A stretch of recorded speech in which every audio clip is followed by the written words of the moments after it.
Mike Tyson's story is one of the most extraordinary and complex journeys in sports history.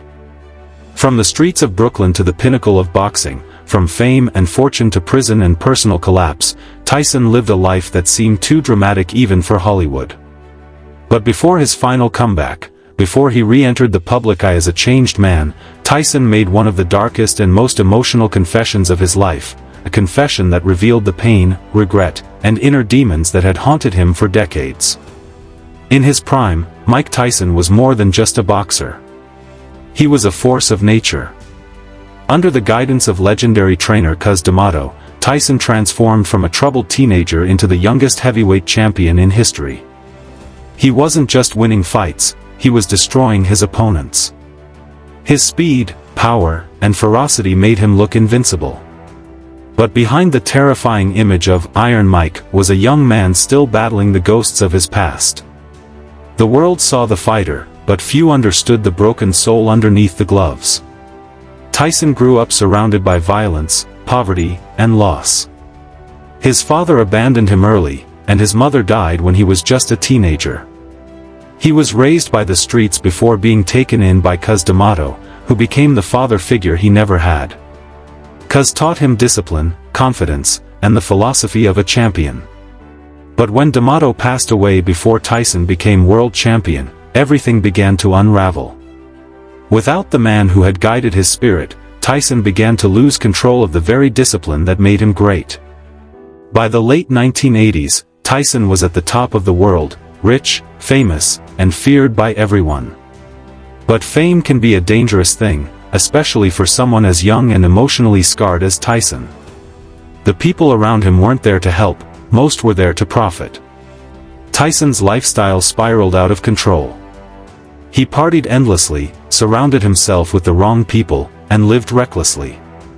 His marriage to actress Robin Givens collapsed in public, followed by accusations of abuse and stories of violent behavior. Slowly, the once invincible champion was losing not only his focus but also his humanity. In 1990, everything came crashing down. Tyson lost to Buster Douglas in one of the biggest upsets in boxing history. The man who was supposed to be unbeatable was knocked out. It was a symbol of his life spiraling beyond repair. Just a year later, Tyson's darkest chapter began when he was convicted of rape and sentenced to prison. For 3 years, the most feared man in boxing was locked behind bars. It was during this time that Tyson began to confront who he really was, and what he had become. Years later, Tyson would describe those prison years as both his punishment and his awakening. He admitted that for the first time, he was forced to face himself without fame, without money, without the roar of the crowd. In his confession, he revealed how deeply he hated the person he had turned into, a man consumed by anger, ego, and fear. He said that he used violence not just to win fights, but to hide his pain. Every punch he threw was part of his struggle with his own demons. He confessed that even at his most dominant, he was terrified of being weak, of being forgotten, of being unloved. When Tyson returned to boxing in 1995, many thought he was ready to reclaim his throne. And for a while, it looked like he might. He destroyed Peter McNeely and Frank Bruno, and the old Tyson seemed to be back. But deep inside, nothing had really changed. The emotional wounds were still there. The rage was still there. And soon, it would explode again, in the infamous fights with Evander Holyfield. The 1997 Bite fight didn't just shock the world, it showed how broken Tyson truly was. Years later, Tyson confessed that in those moments, he felt trapped by his own madness. He said he didn't even recognize himself in the ring that night. After that disaster, Tyson's career slowly fell apart. He continued to fight, but his spirit was gone. He declared bankruptcy, battled addiction, and lost nearly everything. For years, he disappeared from the spotlight, drowning in drugs and depression. But it was during that dark time that something changed in him. Tyson later admitted that he had to hit rock bottom before he could finally start rebuilding his soul. He began to seek help, meditate, and embrace honesty about his past. And it was then, during one of his rawest interviews, that he made his darkest confession. Tyson admitted that for most of his life, he hated himself.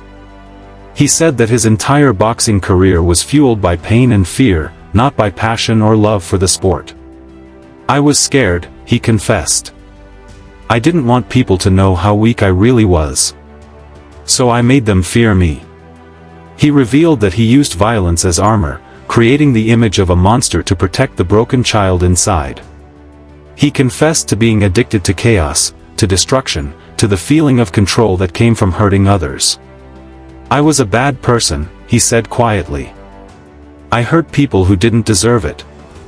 That confession shocked the world because it showed the side of Tyson that few had ever seen: vulnerable, self-aware, and remorseful.